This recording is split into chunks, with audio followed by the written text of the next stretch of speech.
Hey there, this is Marinush from Ross IELTS Academy, and I'm thrilled to be here with you today.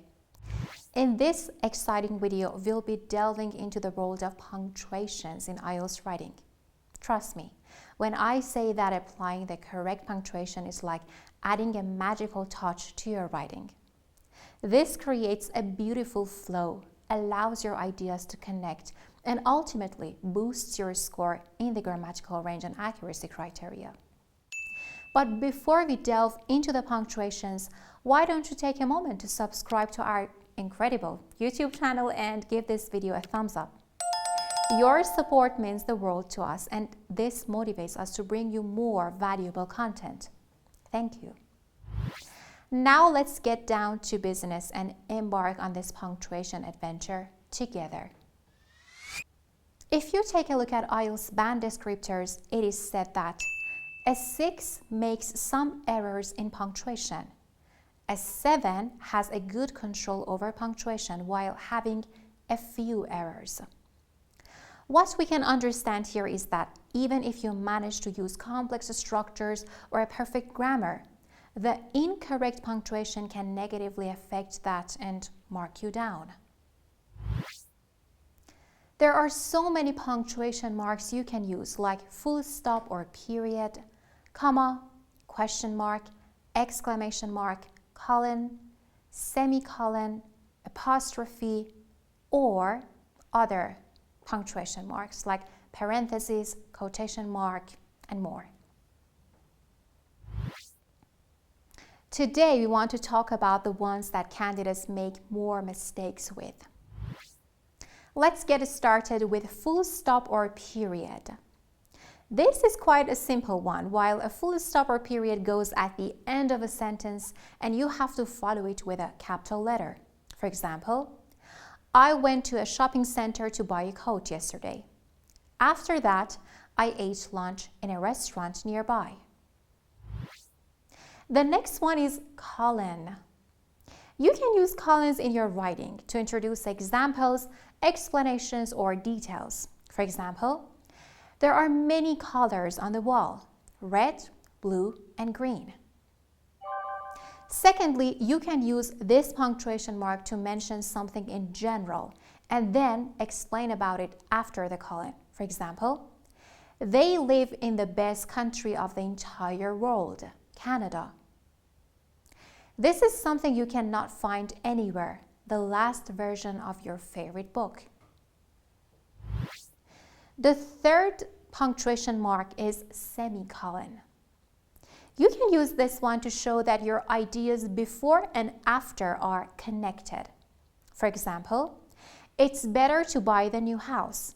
It can bring us luck.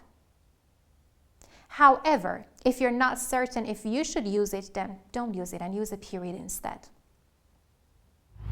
The next one is apostrophe. You can use it to replace a missing letter. For example, she doesn't wake up early. Or you can use it to show possession. For example, this is my father's accommodation. You can also use it to make a letter plural. For example, how many R's are in the word correct? The next punctuation mark is question mark. This goes at the end of a question, of course. For example, what is the solution? The next punctuation mark is exclamation mark. This is actually informal, so it should only be used in informal letter general IELTS writing task 1. Otherwise, it's not that appropriate. The next one is hyphen. You can use it to make compound words or adjectives. For example, a 6-hour class. You can also use it to make compound words with numbers. For example, a 3-year-old daughter.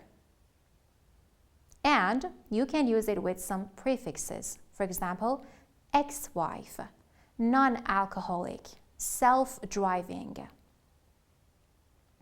It can also be used in compound numbers and fractions. For example, 1/3, 56. However, if you are not sure about the correct usage of hyphens, just leave it out and don't use it. You have probably noticed that we haven't covered one important punctuation mark yet. That's right, I'm talking about commas. Commas can be a bit tricky, and many candidates tend to make mistakes in their usage. For now, I encourage you to focus on being consistent with the punctuation rules we have explored together, the ones that are most commonly used in IELTS writing. In our next video, we will zoom in on commas and delve deep into the world of this punctuation mark. I promise you, after watching that video, you will be equipped with the skills to effortlessly improve your grammar score to a 7 or even more. So stay tuned. If you're hungry for more knowledge and want to explore comprehensive strategies and skills for the IELTS exam, I invite you to visit our website. You can go to www.rossielts.com. There, you'll find a range of courses including our bronze, silver, and VIP options designed to cater to your unique needs and elevate your performance.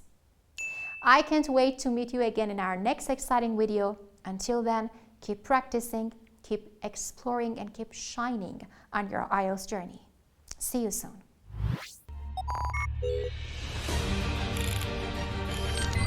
In this course, you will have a series of educational videos in which you will learn each and every tip you will need in specific details for both general and academic modules. Next question type is double question or Attached to each video, you will have the PDF files for each question type, including the paragraph structure, the expressions, and the techniques you can apply, which have all been taught in the videos. To make sure that you learn everything properly, in each video we will write an essay, a letter, or a report by using the tips that you have learned. Moreover, something to help you in this section is the different question samples we have put for you to write your own writing about. This isn't everything. We strongly recommend you to use our writing correction services as well, so that our examiner can give you a written and video feedback and make sure you're ready for the real test. Join us to become our next successful candidate.